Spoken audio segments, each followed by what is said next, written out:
Vielleicht kann ich auch ein bisschen weitermachen, um Ihnen noch ein bisschen was über die Lateralität und die Schiefe zu erzählen. Wir hatten ja vorhin gerade angefangen, wollte ich Ihnen erklären, dass die Schiefe des Pferdes eigentlich angeboren ist. Wenn wir davon ausgehen, dass wir wirklich damit zur Welt kommen, dann fragt man sich ja gerechtfertigterweise, wie kann man denn dann sein Pferd überhaupt gerade richten? Wenn wir wirklich sagen, Schiefe ist anatomisch und angeboren, dann geht das ja eigentlich gar nicht. Aber so manch einer von Ihnen hat vielleicht schon mal erlebt, dass das nicht immer gleichmäßig ist. Manchmal geht man ins Gelände und das Pferd regt sich furchtbar auf und auf einmal sitzt man wie auf so einem Flitzebogen. Das werden Sie auch kennen, dass da manche Pferde wirklich extrem gebogen sind. Sie sitzen dann so mit der einen Hüfte auf dem Berg, die andere Hüfte ist im Loch. Man kann kaum noch sich drauf ausbalancieren. Und das war für mich so ein Initialfaktor, in dem ich quasi gedacht habe, auch das kann nicht nur körperlich sein. Und ich hatte damals auch eine sehr, sehr schwierige Vollblutstute. Wenn die sich wieder beruhigt hat und entspannt hat, dann war auf einmal diese krasse Schiefe viel, viel besser. Sie war nicht weg, aber sie war deutlich ruhiger. Also die Stute stand dann da entspannt, hat den Kopf fallen lassen, abgeschnaubt und auf einmal war sie gar nicht mehr so schief. Und das war für mich der Punkt, wo ich damals gedacht habe, Schiefe ist eigentlich nur ein Teilaspekt des ganzen Themas gerade Richtung.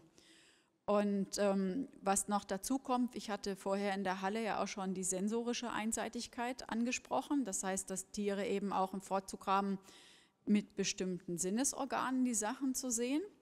Das ist der eine Punkt, der auch noch mit da reinreicht. Und das nächste ist eben auch noch die motorische Einseitigkeit.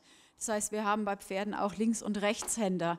Und alle diese drei Sachen zusammen sind eigentlich das Themenkomplex, an dem wir arbeiten, wenn wir Pferde gerade richten wollen. Das heißt, wir möchten eigentlich Pferde haben, die muskulär links und rechts sich gleichmäßig gut ausbalancieren können.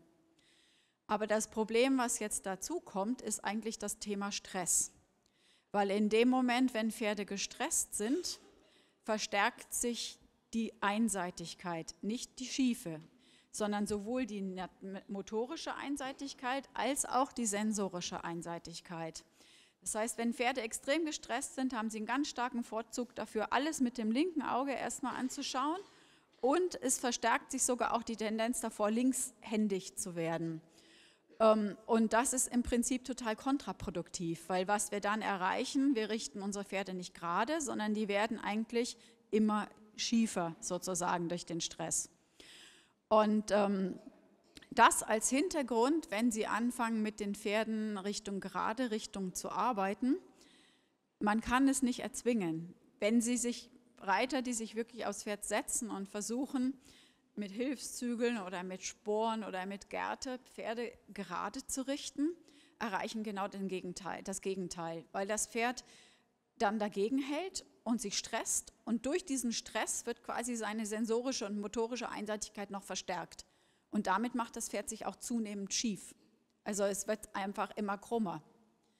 Und der einzige Weg ist den wir jetzt angefangen haben, hier auch schon aufzuzeigen, dass Sie einfach schon bei der ersten Arbeit des Pferdes, wenn Sie anfangen vom Boden zu arbeiten, dem Pferd einfach immer wieder in eine Wohlfühlsituation bringen und ihm klar machen, dass in diesen Situationen nichts passiert und dann immer zwischen den Seiten auch wechseln können.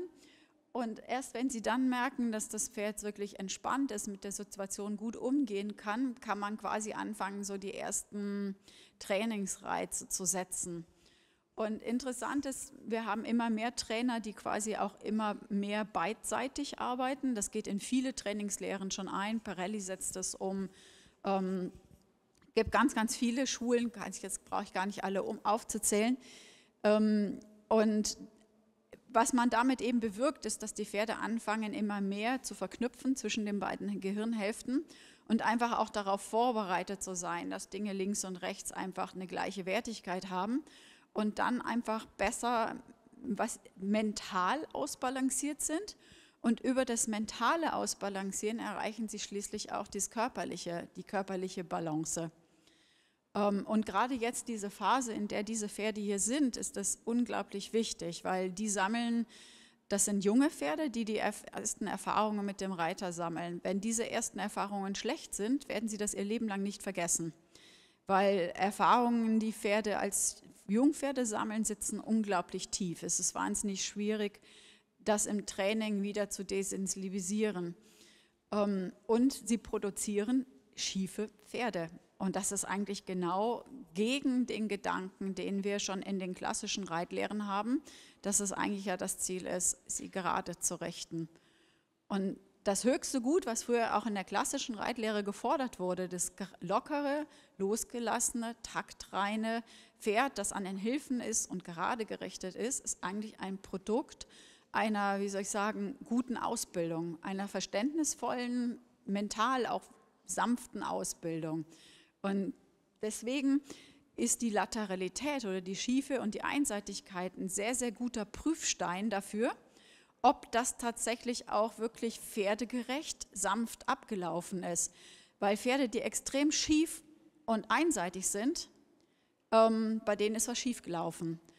Und Sie selber können sich das eigentlich auch so ein bisschen als Prüfstein nehmen, weil wenn Ihr Pferd zunehmend einseitig wird, dann geht es ihm nicht gut. Und das betrifft einerseits auch das Training, es betrifft auch die Haltung, es betrifft eigentlich alles, was wir mit den Pferden machen. Ein gestresstes Pferd ist schief und einseitig. Und das sich mal mitzunehmen auch und eventuell anfangen, noch mehr zu beobachten, ist einfach auch schon ein guter Stein, um weiterzukommen. Wenn Sie merken, Ihr Pferd ist zunehmend einseitig, dann müssen Sie sich überlegen, wo läuft hier was schief? Wo hat dieses Pferd zu viel Druck?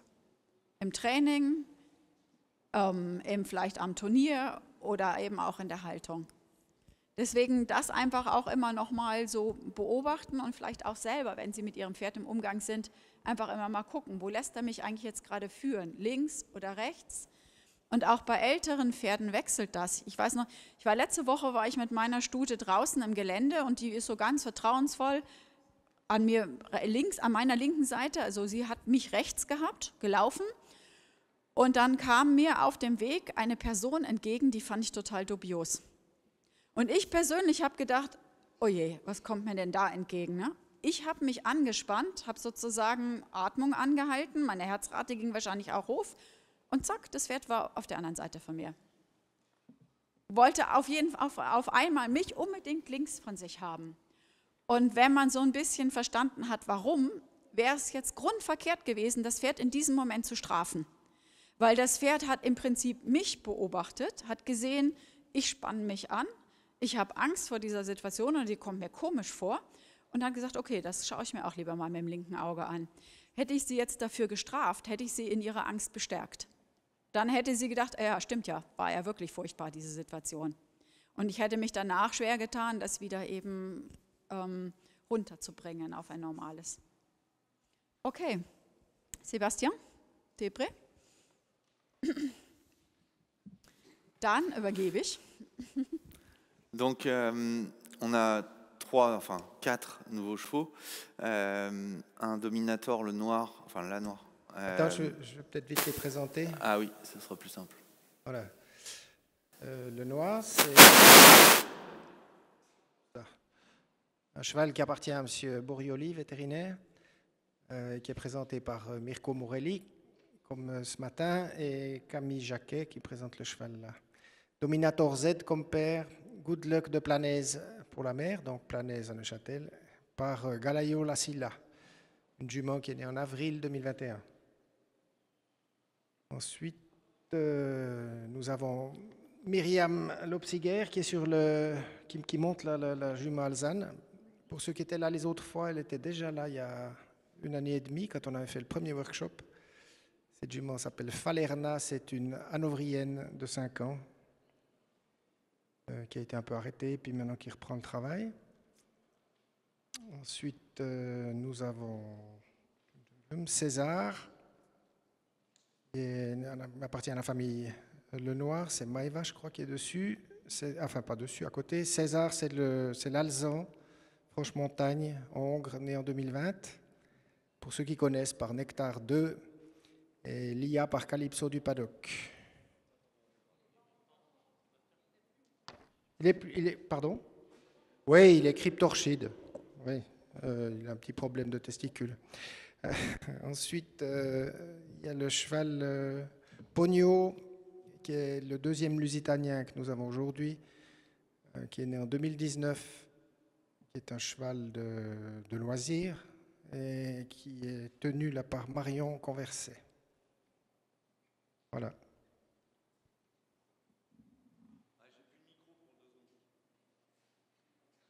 Je prête le mien.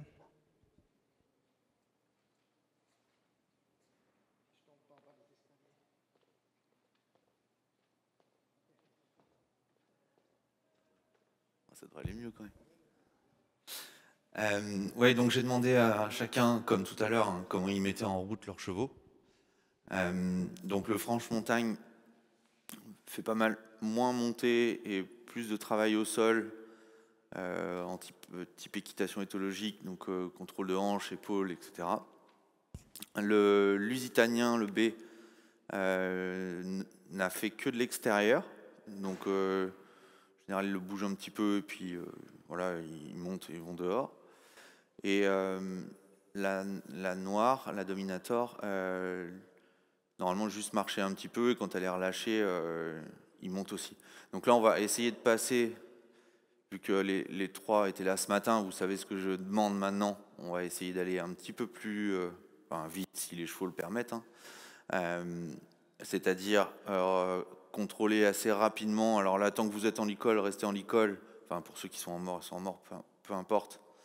Mais faire arrêter les chevaux quand on s'arrête, voir si on peut les reculer d'un pied. Vous pouvez vous rapprocher gentiment de nous, mais essayer de juger. Essayez de juger quand si ça les inquiète de s'approcher de la tribune, écartez-vous un petit peu. Enfin, allez pas chercher la problématique. Et une fois que ça va être correct, on va attraper un petit peu le travail à l'épaule assez rapidement, je pense.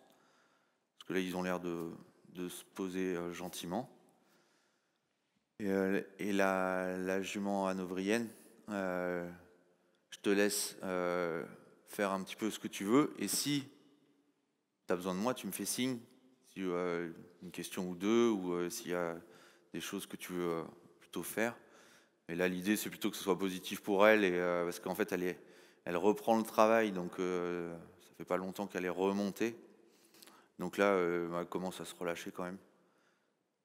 Et alors, quand je suis rentré dans le manège tout à l'heure, elle était un petit peu tendue. Donc il y a plein de signes, mais du coup, elle a un dos qui est pas très facile. Donc elle mettait sa nuque très haute avec l'arrière-main très loin. Donc ça, le conditionnement avec une pression jambe vers la main et une réponse vers le bas, ça serait assez intéressant, juste pour qu'elle se relâche dans le dos et qu'elle marche ample, comme je disais tout à l'heure. Même si là, elle le fait un petit peu plus d'elle-même, c'est dommage, il faudrait une photo avant-après parce que c'est pas du tout le même pas qu'au début. Donc je vais donner... Est-ce que ça marche là? Ah oui, c'est bon.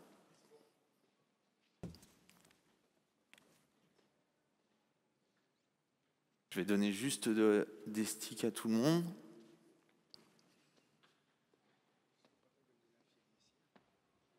Alors le Franche-Montagne, il est en side pull.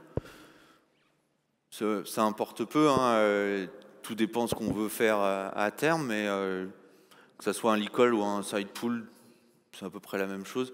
Le licol est quand même plus coercitif, hein, parce que la corde est plus fine. Donc c'est pareil, hein, je ne le redis pas, mais ces licols-là, c'est pas des licols anodins, hein. Quand on agit avec, c'est quand même assez dur. Donc c'est bien parce que c'est léger sur la tête du cheval, mais quand on a un mouvement avec ou quand on agit fort avec, ça fait mal.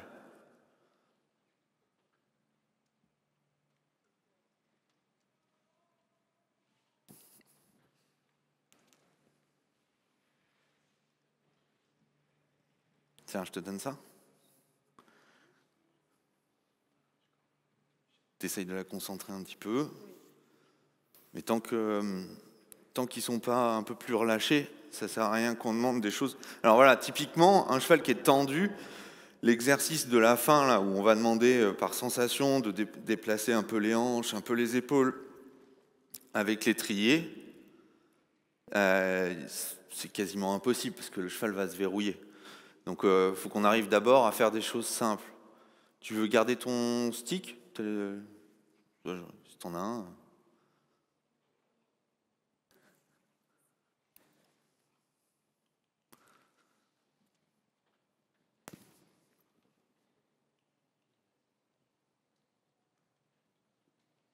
Tiens, je te donne ça.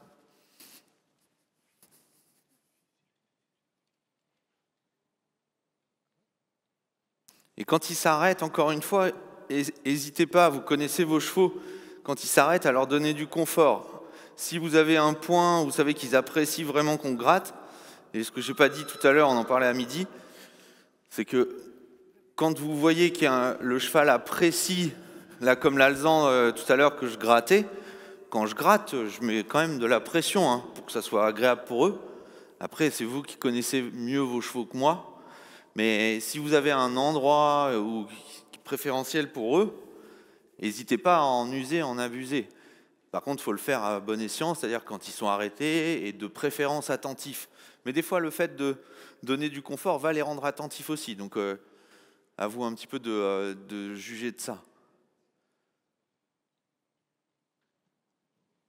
J'aimerais bien que ça se relâche un peu plus, mais...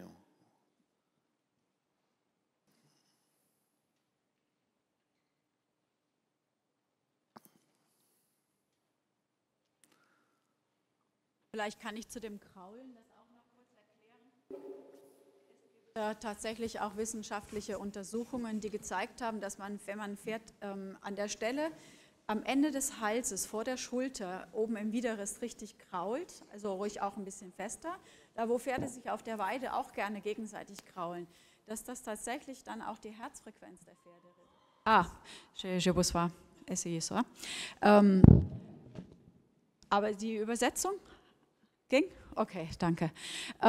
Also wenn Sie wirklich diese Stelle suchen, und man kann es einfach auch so ein bisschen ausprobieren, wo das Pferd am besten darauf reagiert, so eben, wo es die Schulter hochgeht, wo der Hals runterkommt, also quasi so 10 cm meistens so 10 cm unter der Oberhalslinie, ist eine Stelle, in dem gibt es so ein Nervengeflecht, Nervenplexus nennt sich das. Und wenn man da stimuliert, dann schüttet das Pferd einerseits Endorphine raus, das sind Glückshormone, und die Herzfrequenzrate wird reduziert. Also das ist wirklich messbar, dass das so ist. Und insofern kann man das Kraulen an dieser Stelle wirklich auch sehr gut verwenden, um Pferde zur Ruhe zu bringen und so ein bisschen zum Entspannen bringen. Und wenn Sie Pferde auf der Weide beobachten, mal schauen, wo die sich so gegenseitig beknabbern, die fangen meistens eben auch im Kopf an und gehen dann auch diese ganze Oberlinie runter. Also oben am Hals, dann so ein bisschen vor der Schulter, über die Schulter rüber und dann so in der Sattellage. Das sind alles Stellen, die die meisten Pferde sehr angenehm finden. Wohingegen das eigentlich nicht so viel bringt, wenn man sie an der Schulter oder am Bauch oder sowas dann hinterher auch noch krault. Es gibt sogar einige, die da extrem kitzlig sind, die fänden das dann gar nicht witzig.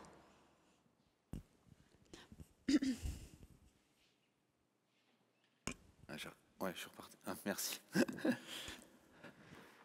Donc là, ce que je disais pendant que Constance parlait, c'est de faire des choses que les chevaux connaissent, mais de répéter des petites choses faciles jusqu'à temps que le cheval soit un petit peu plus attentif. Là, pour l'instant, qu'il soit pris par l'environnement, c'est normal. Après, il ne faut pas qu'ils oublient non plus le cavalier, quoi, et que ça devienne dangereux et que ça pousse, etc. Donc, encore une fois, là, on est en main avec soit des filets, soit des licoles. C'est plus difficile de se mettre un peu à distance. Voilà, ça, c'est mieux. Et dans un premier temps, il faut qu'ils arrivent à les connecter un petit peu à notre attitude corporelle. Donc, en fonction de ce qu'on fait, qu'ils soient un petit peu attentifs. Si ce n'est pas le cas, bah, là, il faut bouger un petit peu les pieds sur des choses que les chevaux savent. Ça ne sert à rien de faire des choses qu'ils ne savent pas, parce que sinon, ils vont être trop pris par l'incompréhension, surtout. Alors, si on prend des petits exercices qu'ils font au quotidien, si c'est juste s'arrêter, attendre qu'il recule sur la pression qui a permis l'arrêt, ça suffit. Si c'est contrôler les hanches parce qu'il connaît, eh ben on fait ça. Mais vous voyez là, les oreilles par exemple du Franche-Montagne, avant qu'ils reviennent vers la cavalière, ça prend un certain temps. Donc voir si s'il est intéressé par quelque chose, donc plutôt, encore une fois, je ne les connais pas, donc si c'est la gratte-gratte, si c'est l'arrêt, si c'est avancé, même si je ne suis pas, pour l'instant, rajouter de la vitesse sur du stress en général, ça ne se passe pas trop bien. Donc plutôt mettre du confort dans l'arrêt.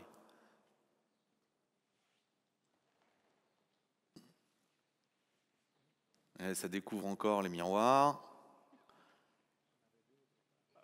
Et ce temps d'adaptation à l'environnement sans demander grand-chose, c'est souvent un peu handicapant pour les cavaliers parce qu'on ne sait pas trop quoi faire et on subit un peu le cheval. Mais d'un autre côté, il faut aussi qu'on se mette dans la position de dire il faut que je l'occupe quelque part. Mais c'est pour ça tout l'intérêt que quand on est à la maison de faire des choses simples qui peuvent s'utiliser comme outils après quand vous êtes dans un environnement un peu plus complexe. Pour exemple, ça arrive souvent qu'on m'emmène des chevaux qui se mettent debout et on me demande comment faire. Je dis là il faut leur apprendre à mobiliser leurs hanches, à plier l'encolure sans les hanches, d'abord calmement, éventuellement au sol, et après faire ce qu'on a fait un petit peu avec l'étrier pour pouvoir le répéter monter. Mais on ne le fait pas au concours là où il se met debout. D'abord, on l'imprime à la maison, on fait ça calmement, et une fois que calmement, lentement, on peut l'obtenir, après, on peut peut-être espérer l'utiliser comme outil en situation de stress, mais ce n'est pas gagné. Comme ce que disait Constance ce matin avec l'eau, c'est pas parce qu'on a rééduqué le cheval à la maison sur un format de bidet, par exemple, qui saute très bien le bidet à la maison. Des fois, vous changez le bidet de place et puis le cheval va s'arrêter. Donc, il faut qu'il généralise. Ça, c'est compliqué. Et si ça a été ancré par des mauvais apprentissages au début, il faut le répéter encore plus de fois sans jamais avoir une certitude de résultat. Donc, si là, ça a l'air d'aller un peu... Ça va pour tout le monde ? À ce moment-là, on va se mettre un petit peu plus précisément avec le stick. Donc, désensibiliser d'abord avec le stick à gauche à droite, c'est-à-dire caresser à gauche à droite qu'il n'y ait pas de réaction. Ça, on peut faire.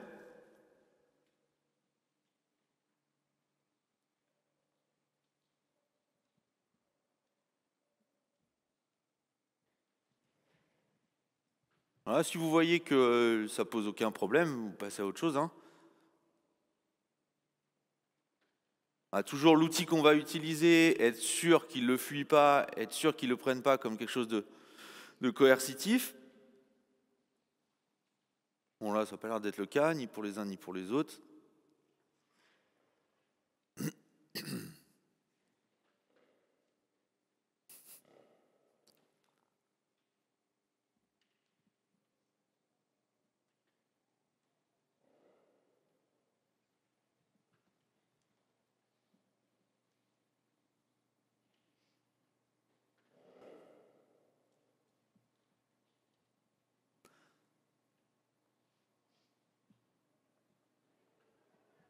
Alors,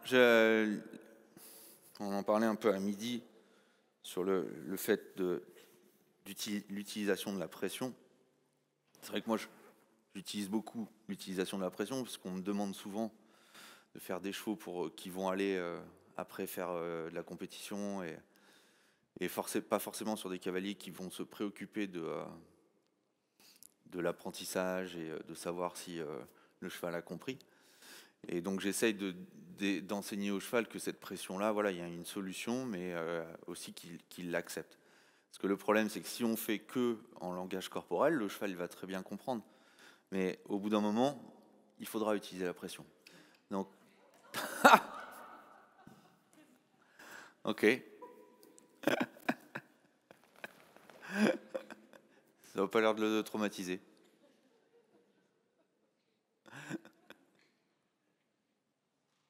Alors, on m'en parlait tout à l'heure parce qu'au sanglage, il se couche. J'ai déjà vu ça. mais souvent qui était dû à des mauvais apprentissages de la sangle. Des fois, ils se sentent comme ça, ils coupent leur respiration, ils se couchent. Donc, mais là, c'est pas le cas. Peut-être qu'il a été un peu surpris que un concours de circonstances.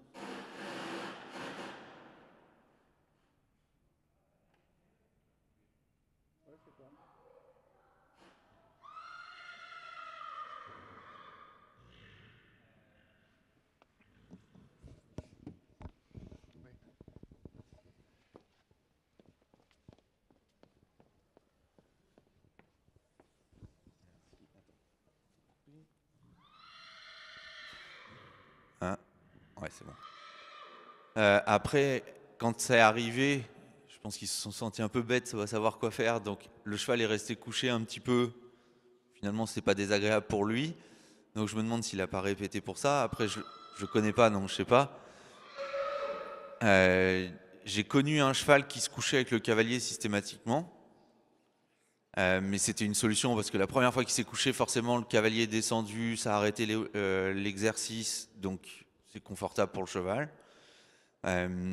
Donc bon, quand il se couche, il faut globalement essayer de lui demander quelque chose qu'il ne peut pas faire mais qu'il connaît. Pour que la prochaine fois, il se dise qu'à chaque fois que je me couche, on me demande quelque chose que je ne peux pas réaliser. Mais encore une fois, il ne faut pas que ça soit forcément très coercitif, il n'y a pas besoin de taper dessus. Mais voilà, de se mettre dans une position qu'il connaît et qui va avoir une résultante d'exercice.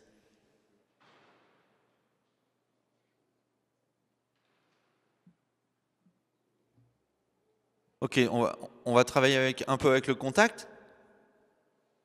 Donc si vous voulez, si vous préférez monter en side pull, bah faut travailler avec le side pull. Si tu veux faire en licol, tu peux aussi. L'idée c'est d'avoir la jambe avec le stick, hein, globalement. Donc, ce que j'ai pas précisé un peu ce matin, mais vous l'avez vu, là où j'agis, c'est là où je vais agir à terme monter. La pression d'abord du stick posée au niveau de la jambe et après tapoter si ça répond pas. Pareil, graduellement. Et après, récupérer ça un petit peu dans la main et voir si on peut contrôler les pieds du cheval et les diagonaux un petit peu. Faire attention, surtout avec le tien. C'est parce que tu as vu l'épaule gauche toujours un peu sur toi. Donc essayer de le faire partir toujours avec le diagonal droit quand tu es à gauche et inversement à droite. Peut-être commence à droite, voir s'il a plutôt tendance à s'éloigner ou en tout cas moins pousser. Ça c'est pareil, hein, vous savez, vous connaissez vos chevaux. Si vous voyez que l'environnement est stressant, que le cheval commence à pousser, s'appuyer sur vous, bah, là on fait un petit peu au plus pressé. Plutôt que de corriger l'épaule et de pousser le cheval et d'être obligé d'aller au conflit, bah, on va essayer un peu de biaiser. Si on est à droite et qu'il pousse moins, pourquoi pas lui apprendre à droite, ça va permettre qu'il soit un petit peu plus là et refaire à gauche après. Je crois qu'il faut que tu mettes un petit peu de rythme pour qu'il soit un petit peu avec toi. C'est-à-dire que ne pas espacer trop les demandes, que ce soit un peu plus rapproché pour qu'il soit un petit peu plus attentif. Sinon, il va se recoucher. Et alors, là, par exemple, tu vois, t'es parti, mais pas lui. Il faut qu'il soit un peu plus connecté à toi. Donc, s'il ne part pas, il doit se passer quelque chose. Soit il doit rencontrer ton licol. Si ça ne suffit pas, tu peux utiliser le stick. Mais quand tu avances, tu vois, là, tu as 3 foulées pour toi, 0 pour lui. C'est pas moi.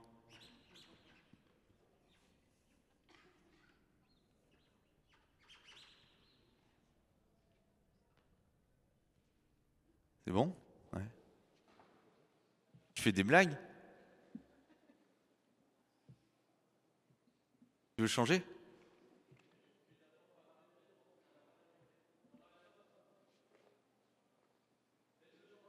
Oh ouais, mais je l'enlève.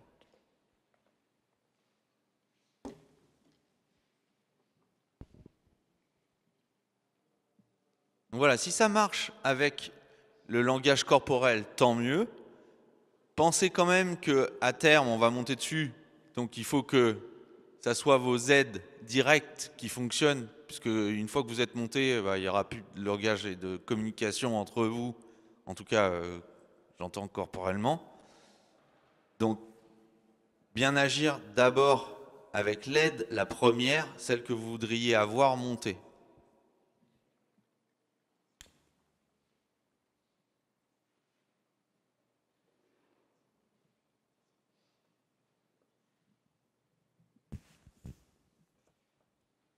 Tu penses que tu voulais faire quoi?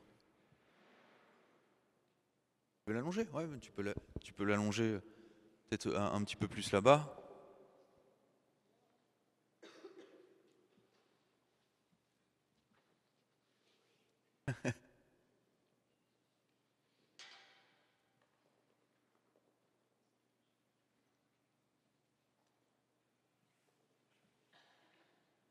Donc, fais bien attention sur quelle diagonale le cheval part et repositionne-le pour qu'il parte sur le diagonale que tu as décidé.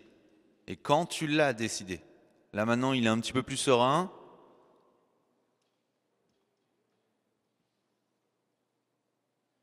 Voilà.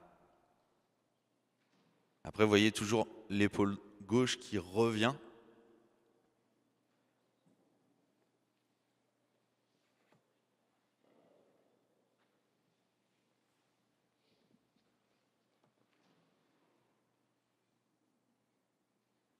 Pareil, essaye de ne pas reculer quand tu longes.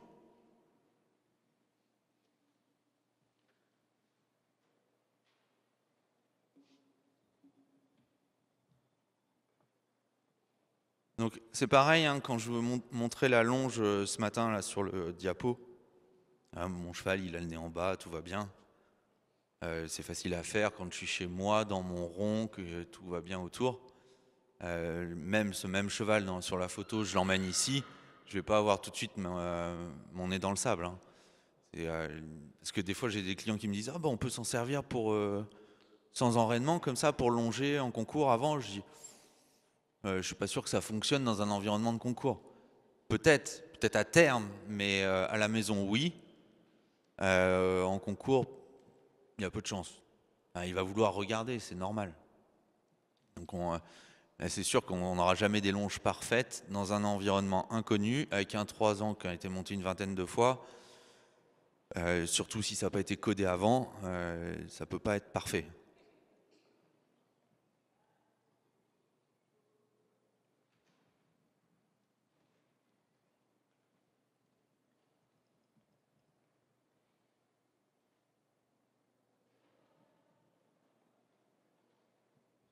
Ils n'ont pas de micro-casque.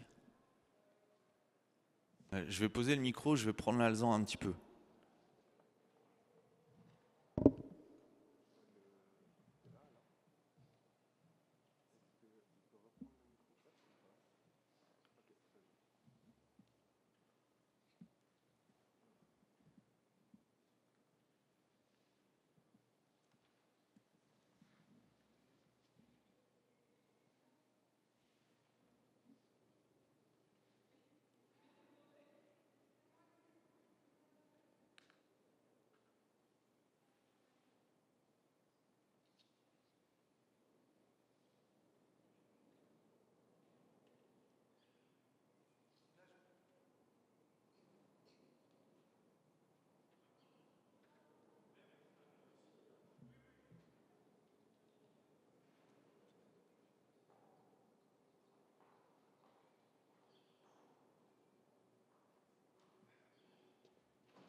C'est bon? Oui.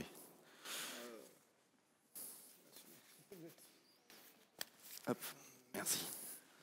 Oui, donc ce que j'essaie de faire, c'est juste qu'il soit attentif à mon placement au moins, qu'il ne pousse pas. Là, il avait un mouvement d'agacement avec sa tête, donc faire attention à ne pas être trop près pour le coup. Donc si on se rapproche et que je commence à demander des choses en étant proche de lui, ça va sûrement être un peu compliqué parce qu'il va sûrement s'agacer. J'essaie de trouver un endroit où c'est confortable pour lui et à chaque fois qu'il est attentif ou plus attentif. Ok, là déjà il aime bien, donc ça c'est bien. Donc je vais voir si... Ah, voilà, ça c'est bien. Par contre, je ne sais pas ce qui l'agace, je me demande si c'est juste de l'agacement ou s'il y a quelque chose qui le gêne. Donc ça, ce point-là, là, il faut s'en servir. Et après, c'est une combinaison des deux. C'est-à-dire que si je lui demande, bouge, ok, ça c'est bien. Par contre, je fais attention qu'il ne vienne pas m'envahir à chaque fois. Et je ne sais pas si vous avez vu, mais à droite, il ne voulait pas me laisser passer. Donc vous voyez, il essaye de changer d'œil. Donc c'est pas grave, ça veut dire qu'il faudrait que je lui, pour contrebalancer ça, faire en sorte que ça soit agréable que je sois à droite. Alors bon, j'ai cette épaule qui vient quand même sur moi, mais je vais composer un peu. Chaque fois qu'il bouge, je ne lui ai pas demandé, je vais juste lui refaire bouger ça. Je sais qu'elle l'a fait, donc il connaît ce code-là. Donc ça me permet de pouvoir le toucher si j'ai besoin sans qu'il le prenne mal. Et après, repasser à droite pour me rendre agréable. Mais tant qu'on n'a pas quand même une connexion suffisante, travailler sur des choses précises, c'est juste impossible. Par contre, je vais arrêter à chaque fois qu'il vient vers moi parce que je ne veux pas le motiver à me pousser.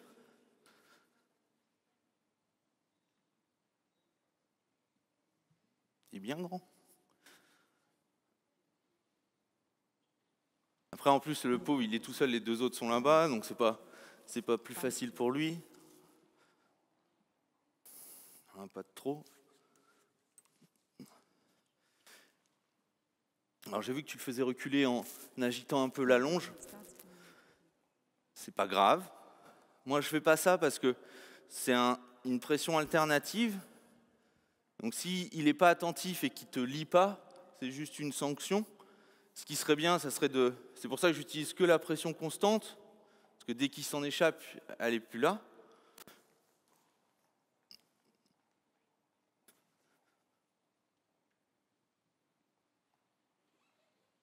Ok, ça par contre, il faut que tu l'utilises. Bon.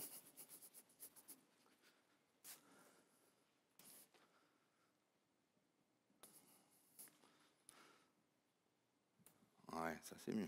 Voilà. Là, il commence à être plus léger.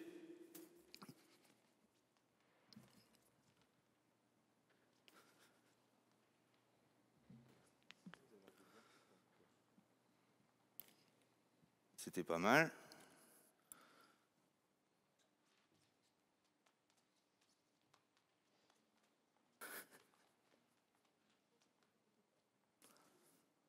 Voilà, ça c'était très bien parce que j'ai arrêté de gratter mais il est resté avec moi.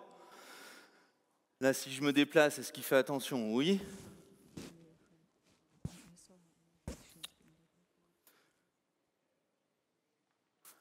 Tu réessayes? Mais c'est ce que je disais tout à l'heure, il faut mettre un certain rythme quand même.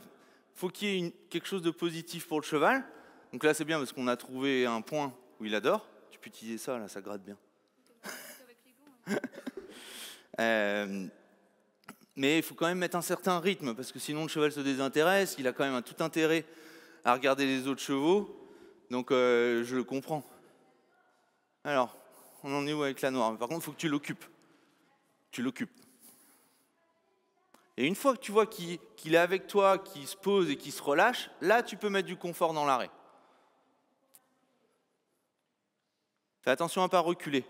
Pareil, quand on demande de pousser les membres du cheval, si on recule en même temps, on fait deux demandes à la fois. C'est-à-dire qu'on va pousser l'arrière-main et demander d'aspirer l'épaule.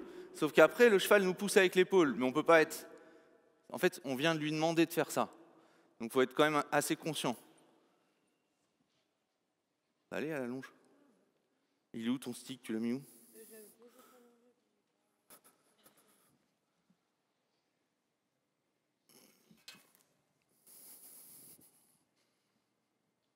Donc juste avec le contact déjà?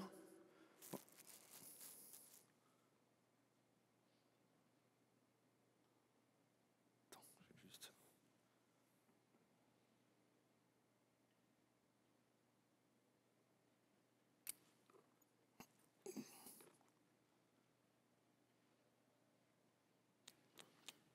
Encore une fois, là j'ai assez de contact. Je ne vais pas en rajouter avec ma main, juste tapoter un petit peu avec le stick.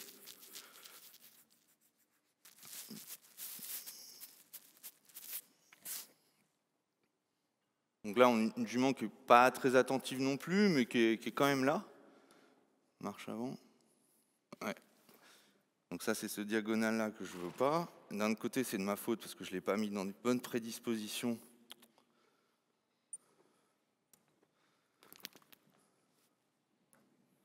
Voilà. Et on marche.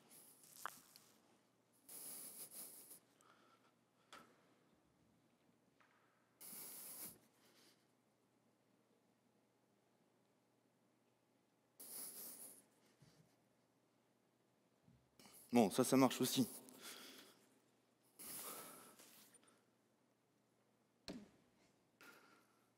Voilà, c'est bien parce que le stick, il n'y a pas du tout de... 1, 2. Et après, tu peux compter si tu veux être précis un peu. Celui-là, celui-là, celui-là, celui-là. Ouais. Tu n'avais pas commencé ça encore.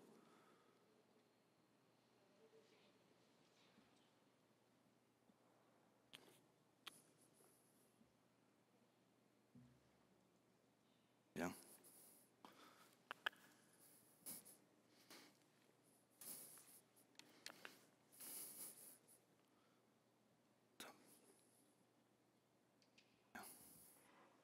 Ok, fais un petit peu à gauche et après à droite dès que ça va bien.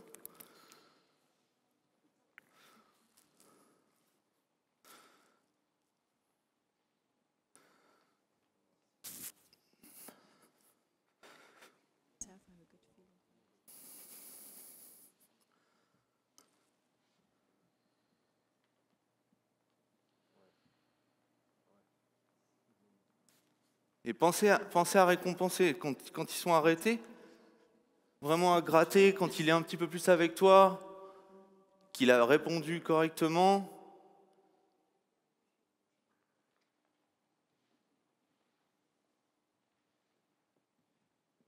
Plus près du garrot, il est encore mieux.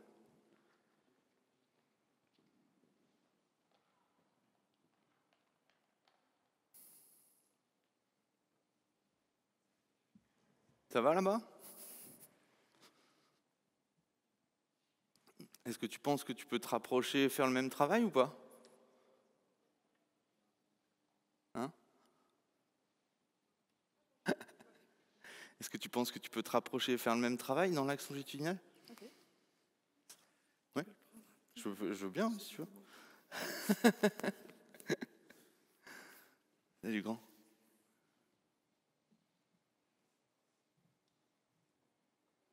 Donc là, il me flaire. Ça va? Ok.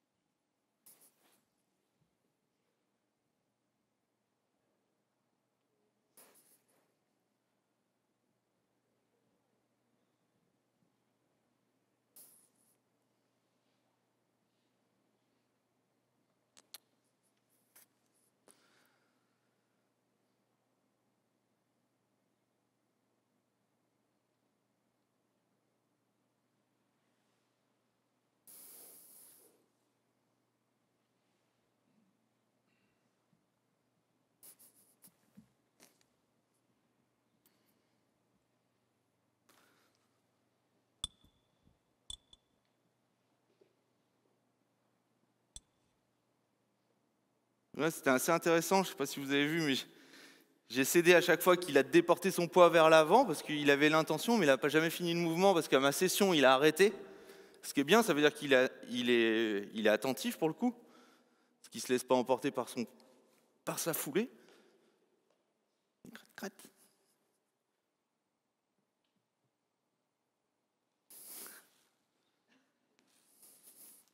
Un. Tu le montes avec le mort? Tu le montes avec le mort ou avec le licol? Okay. Je vais te donner le licol, on va essayer avec le mort.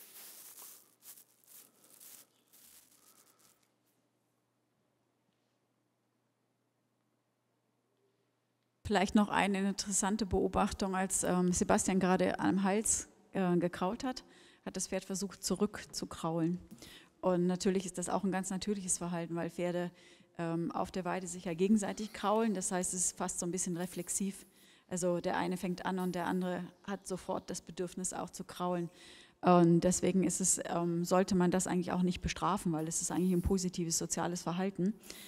Das Problem ist nur eben, man muss versuchen zu verhindern, dass der andere einen wirklich dabei beißt, weil das kann natürlich schon auch richtig wehtun. Aber leicht einfach ein bisschen zur Seite schieben ist auf jeden Fall ausreichend und nicht irgendwie dann darauf eingehen und sagen, oh, der wollte mich beißen. Das ist halt einfach eine natürliche Reaktion oder eine Reflexreaktion sozusagen. Fais gaffe parce qu'il a tendance à... Ouais, il fait ça aussi souvent. Le mieux, c'est plutôt d'ignorer. Okay. Ouais, il y a une dent de loup d'enlever à gauche.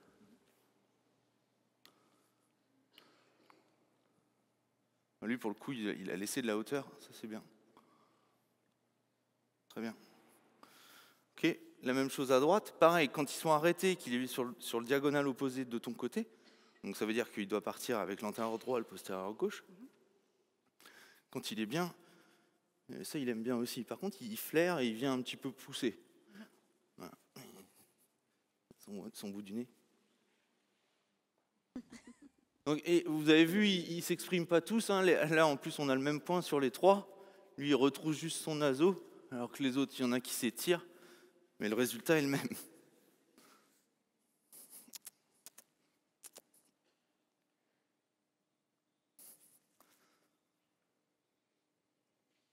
Tu vois, il retrouve son bout du nez.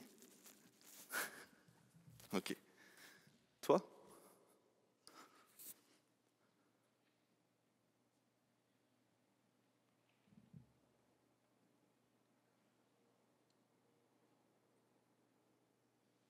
On a du mal à l'avoir attentif. Par contre, la noire, là, elle a posé ses valises, ça y est. Ok, mais ça, c'est tant mieux. C'est lui qui va être le plus difficile à concentrer.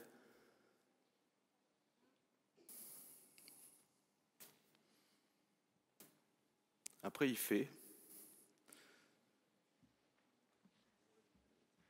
Il a beaucoup besoin d'observer les autres. Quand tu le montes avec d'autres chevaux ?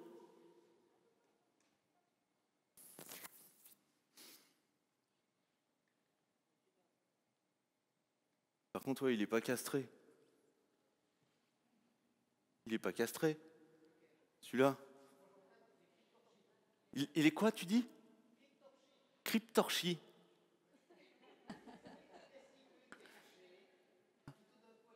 Ouais, on dit pif, nous. Et le vétérinaire qui l'a castré il y a un petit moment, lui, il s'est pas dit qu'il y en avait qu'une, c'était pas grave, quoi. Il a rien vu. Il a rien vu, il a rien enlevé alors. Voilà, c'est ça. Juste un petit aparté, 30 minutes, ça va? 30 minutes? Pour la pause, oui. Dans 30 minutes. Ok. Ouais, ça dépend un peu de lui. On aurait un entier, ça serait plus délicat. Hein, il est un peu entier. Hein, ouais. Vous voyez, là, il veut sentir le crottin. Donc ça demande un petit peu plus de... Enfin, il faut être un petit peu plus là, il faut un petit peu plus les occuper leurs pieds pour occuper leur tête. Parce que là, la tête, elle est très occupée à regarder les autres. Et vous voyez, ce mouvement d'encolure là, pareil. Si vous vous rapprochez trop, vous pouvez le prendre quand même un bon petit coup de boule. Donc, il faut faire attention. C'est pour ça que quand il fait ça, effectivement, tu peux revenir vers les hanches. Et là, vous voyez, là, la tension se dégrade depuis tout à l'heure. Je crois que je vais le reprendre un peu.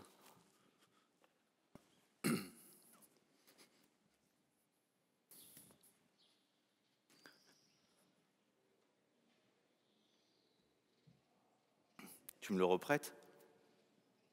Tu me le reprêtes?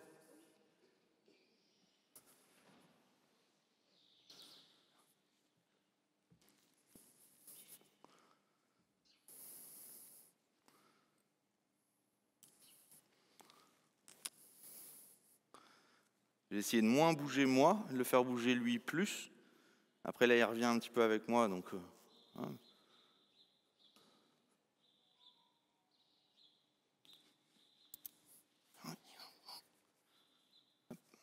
Ouais, c'est bien ça, grand.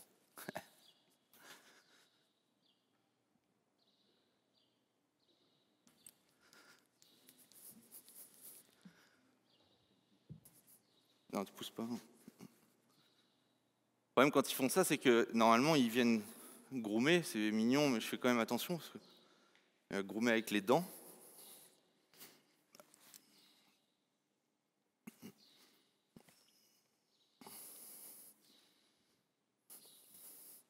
Et là, c'est pas qu'il n'est pas attentif, hein, parce que en fonction de comment je bouge, il fait quand même attention, d'où je suis.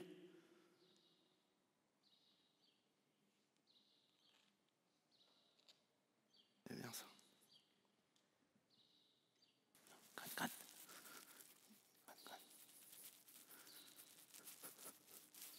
Par contre, il est moins fan quand je suis à gauche. Ah. Quand même. Ah, c'était très bien aussi, parce que là, il ne me voyait pas à l'autre œil.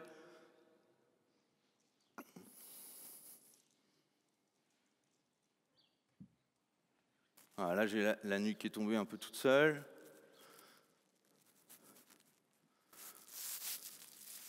Ok. En fait, j'ai pas grand-chose à lui reprocher.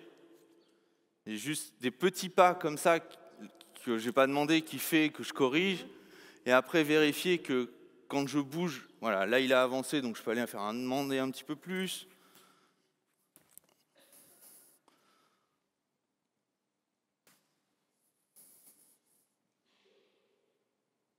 Parce que là, c'est pas vraiment l'exercice qui m'intéresse, c'est vraiment qu'il soit attentif, mais il arrive à regarder les deux, les chevaux d'à côté et moi aussi.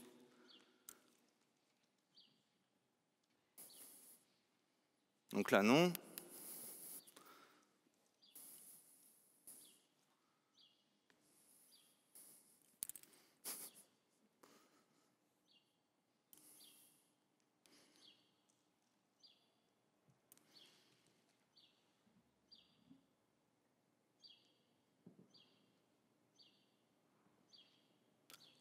Ça marche pour les deux.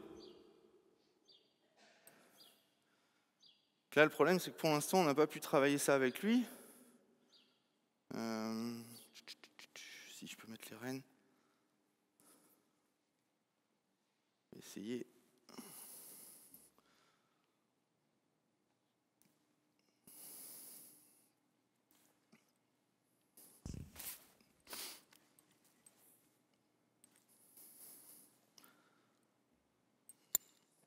Je peux te donner ça?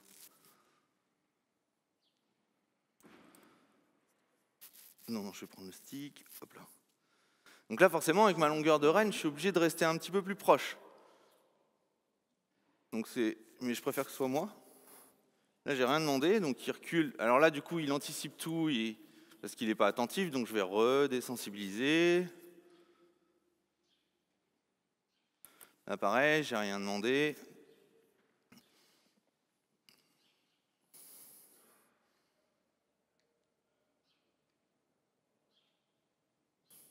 Ok.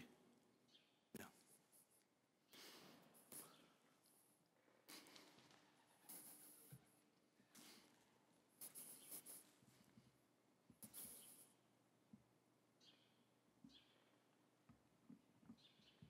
Et là, quand je recule, vu qu'il a quand même un peu anticipé mon stick, je garde mon stick au contact quand je lui demande de reculer.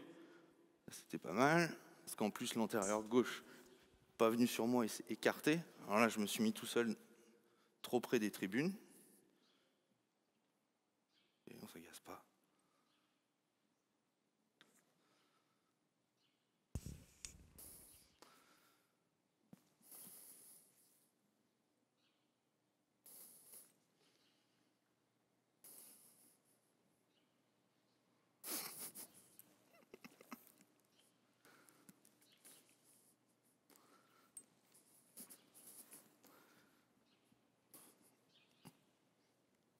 Non.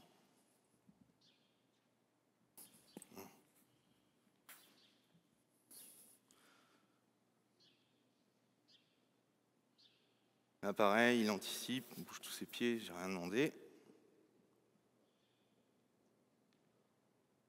D'accord. Là, je pense qu'il y a clairement une incompréhension. Peut-être que ton positionnement, des fois, peut-être que tu demandes des exercices latéraux. Ouais, c'est possible qu'il confonde, hein. Surtout que vu qu'il n'est pas très attentif. Ok, donc là, je vais demander un petit pas en arrière. Bien. Un petit pas en avant. Bien. Un demi. On repart. Ok. On se pousse à droite. Okay. Là, stop. J'ai un temps de retard, mais là, par contre, il fuit maintenant. Donc pareil, je vais être sûr que ça ne soit pas déclencheur de quelque chose que je n'ai pas demandé. Mais pas facile parce qu'il est sensible, pas attentif, agacé.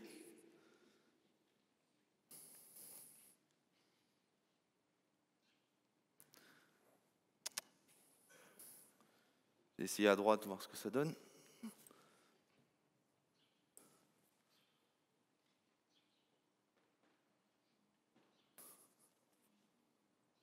À droite, il est moins sûr.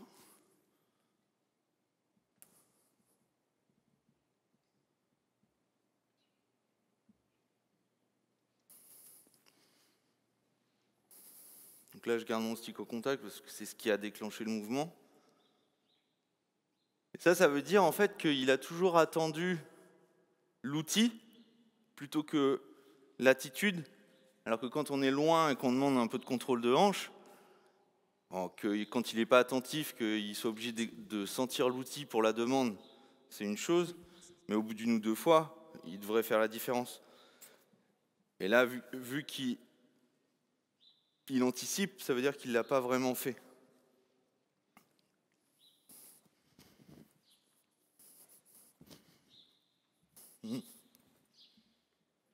Mais là, à droite, même problématique.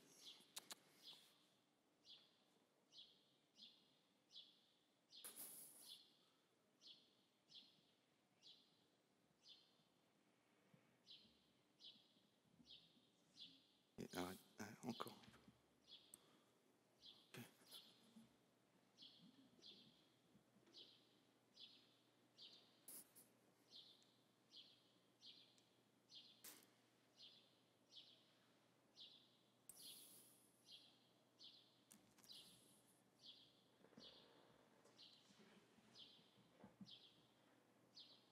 Là, il s'appuie un petit peu sur ma main. Après, je vais vers le cheval, donc forcément, il a un intérêt. Ça, c'était mieux. Là, moi, je arrêté. Et là, il se traverse.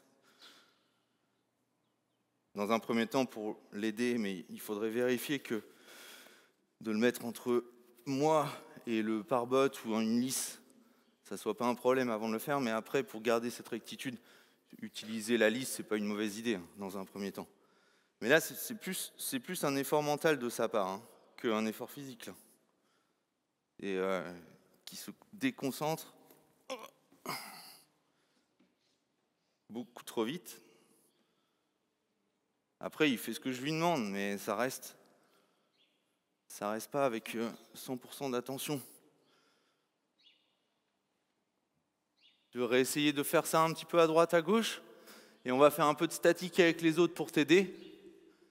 Parce que plus les autres bougent, moins il est attentif.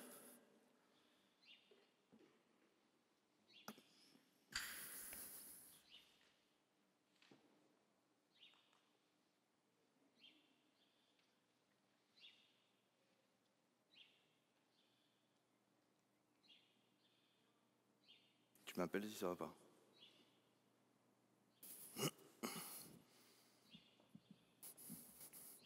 Du coup, tu peux vérifier un peu tes flexions latérales en statique, comme on a fait ce matin.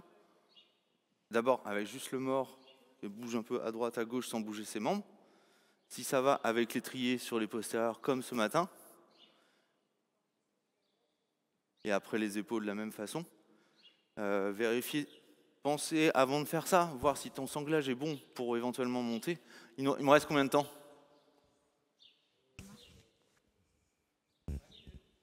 Ouais, bon, je pense qu'on montera plus la fois d'avant, d'après. Donc,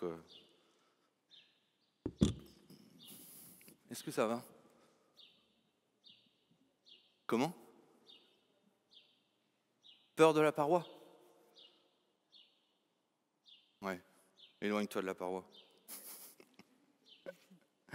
Alors, ça c'est pareil, hein. Dès le moment où on me pose souvent la question, quand le cheval viens, on va aller un peu plus au milieu. Pose souvent la question quand il a peur de quelque chose, est-ce que je dois montrer ce de quoi il a peur ? Alors moi, je me mets toujours, je pense toujours à cheval quand je suis comme ça. Avant qu'il ait peur, il va montrer un signe d'inquiétude. Donc si à ce moment-là, on n'a pas mis les jambes, il n'a rien fait de mal, il s'arrête pour regarder quelque chose de nouveau, on peut le laisser réfléchir. Par contre, le fait que nous, on s'oriente vers ce qui fait peur, on va peut-être lui mettre la puce à l'oreille du coup, puisque si nous, on s'inquiète de quelque chose qui est déjà inquiétant pour lui, je me demande si ça va l'aider ou le contraindre. Mais surtout, ce que je me dis, c'est que si ce qui fait peur est là et qui s'écarte là, c'est qu'il est sorti du tracé qu'on avait anticipé normalement. Donc c'est plus ça que je vais corriger. Après, ils ont toujours le droit d'avoir peur. On ne peut pas empêcher un cheval d'avoir peur. On peut le conditionner à ce qu'il s'arrête, on peut le conditionner à fuir quand il a peur. Mais d'essayer après de dire, je veux plus qu'il en ait peur, ça veut dire qu'il faut pointer le problème et aller jusqu'au bout de l'histoire. C'est-à-dire que presque faire un système ou même faire du renforcement positif dessus, etc. Donc si c'est quelque chose de commun qui voit l'environnement et qui va se rencontrer un peu partout, je pense que le mieux c'est plutôt de travailler sur autre chose et d'oublier un petit peu ça. Si c'est quelque chose de spécifique, comme un bidet par exemple, ça vaut peut-être le coup d'y travailler plus précisément.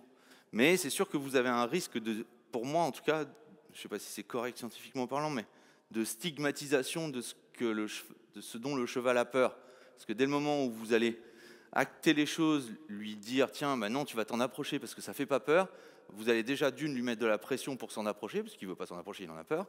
Donc vous rajoutez de la pression à un endroit ou un lieu ou un objet qui lui fait déjà peur, où il se met déjà de la pression. Donc après, il faut être sûr de pouvoir arriver à nos fins, quoi. Ce qui n'est jamais certain sur un cheval de cet âge-là. Tu peux pareil prendre... Ça a été à droite et à gauche pour le contre-le-pied ? Donc prendre une flexion à gauche, à droite sans qu'il bouge, ça va ? Ok. Tu veux que je te débarrasse de ça ? Mais je suis pas loin.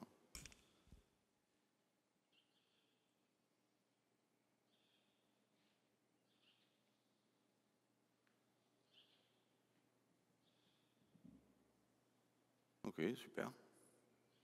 Ouais, pas besoin de prendre... Là, on voit la souplesse d'un Lusitanien, c'est assez flagrant, là.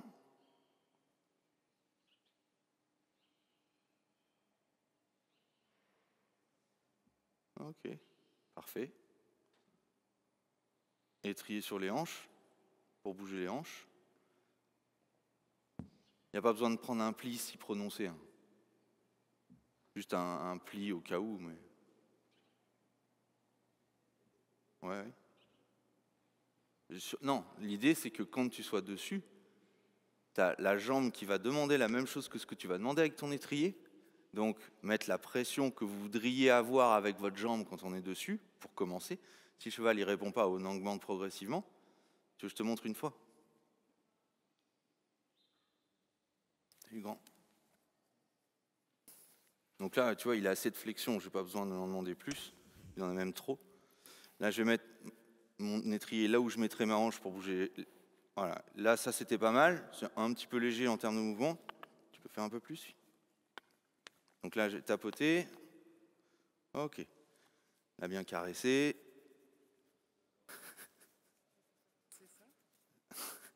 Soit il faut rendre ça très désagréable, soit il faut l'occuper à autre chose pour pas qu'il ait le temps d'y penser. Donc là, pareil, je tapote, bien.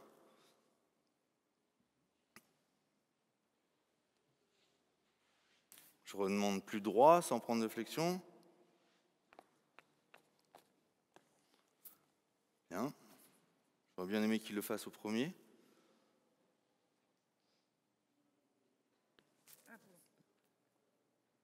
C'était pas mal, j'ai pas eu besoin de tapoter.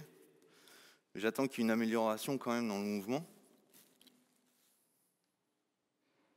Alors ça, c'était bien, parce que dès que j'ai posé l'étrier, il a commencé à se mobiliser. Tu peux faire l'autre côté? C'est bon? Bah, du coup, tu peux descendre tes étriers et faire la même chose? Mais là, il a l'air plus calme. Ouais. Il a l'air plus posé. Tu veux que je te débarrasse? Ah oui, je n'avais pas vu ça par contre. Tu veux que je te débarrasse du stick? Elle, ça marche? T'as essayé les épaules?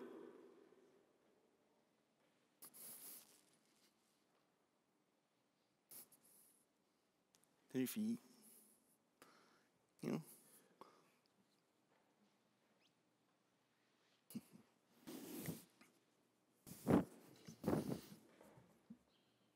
Ok, donc là, je mets mon étrier plutôt devant la sangle pour que ça soit plus lisible. Ouais, parfait. J'ai bloqué un peu le mouvement en avant, parce que je veux vraiment qu'ils ne confondent pas, même si monter, on va laisser passer le mouvement en avant, ce sera plus facile pour eux. Mais je veux vraiment qu'ils comprennent que c'est plus une session vers l'extérieur. Là, elle recule, donc je garde. Là, c'est pas ce que je veux, mais il y a la barre, mais c'est trop... Voilà, ça c'était bien. Jusqu'à temps que tu aies un petit mouvement d'abduction vers l'extérieur. Quoi. Comme si tu faisais un petit peu une session à la jambe, mais juste l'amorce du mouvement. Je ne veux pas forcément qu'elle fasse une foulée suffit. Parce qu'encore une fois, ce n'est pas le mouvement parfait que je cherche, c'est l'idée que quand on met une pression, il y a une solution pour eux pour que la pression s'arrête. Ouais, ça c'était bien. Non, on a des mangeurs de rennes. Il ne refait plus à droite. Ouais, mais c'est parce qu'il y a des gens qui sont sortis, donc mais c'est pas grave.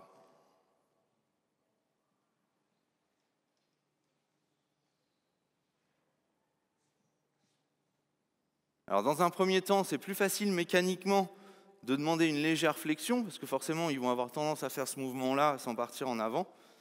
Et une fois qu'on a répété ça 2 ou 3 fois avec la flexion pour les aider, les garder droits pour être s'assurer qu'ils ont bien compris que c'est ce mouvement-là qu'on veut. Parce que là, quand ils sont complètement pliés, forcément, on les met dans les prédispositions de bouger le postérieur à l'extérieur. Ouais, ça c'est pas mal. Et c'est toujours mieux qu'il fasse un pas plutôt que 10. Hein. Parce qu'un cheval, quand on fait 1, ce sera plus facile de lui en faire 10 qu'un cheval on en avait un là, qui anticipait beaucoup. L'idée, c'est qu'il en fasse moins pour pouvoir lui en faire plus après que ça soit précis, parce que sinon, c'est de la fuite. C'est pas ce qu'on veut non plus. Ouais. Alors, pense monter. Là, tu vois où tu tenais ton étrier, je pense pas que tu mets ta jambe là. Donc, viens mettre l'étrier là où tu vas agir, pour que le cheval s'y retrouve après. Ça marche pour des deux côtés, les épaules? Parfait.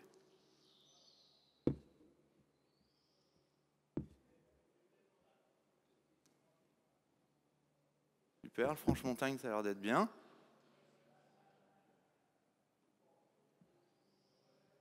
Ouais, ok, ça c'est très bien. Voilà, très bien corrigé.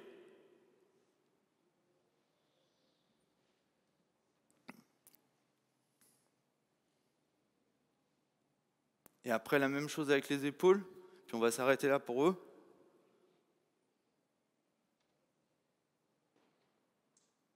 T'as vu où je positionnais l'étrier pour l'épaule? Ouais. Bah tiens, t'en as 3 maintenant. Donc pareil, à la sangle. Super. Ça suffit. Hein. Super. Tends dans tous les sens. Tu fais de l'autre côté? Et si ça va, on peut arrêter là, on les reprendra après.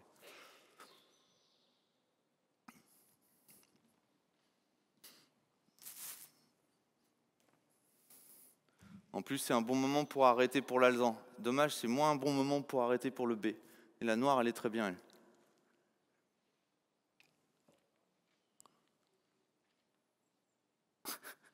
Continue, continue, surtout arrête pas, parce que là, tu lui apprends à faire la jambette.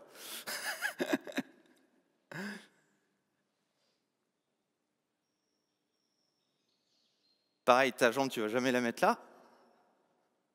Attends. Hop. Un grand. Non, ça s'est un peu reculé, donc c'est pareil. Voilà. Ça, c'était bien. Dommage, parce que là, ça y est. Ok, reconcentre-le un petit peu, et dès que tu vois qu'il revient et toi, dès que tu as là de nouveau l'immobilité, gratte-le un peu, ce qu'il adore.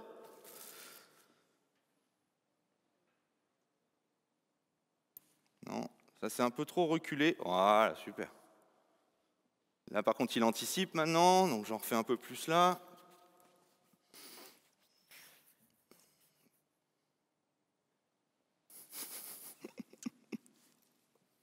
Je vais redemander pour être sûr. Ouais, super. Ok. C'est pas agréable ça en plus. Ok, je te conseille de passer en premier. Et je vais te chercher ta longe.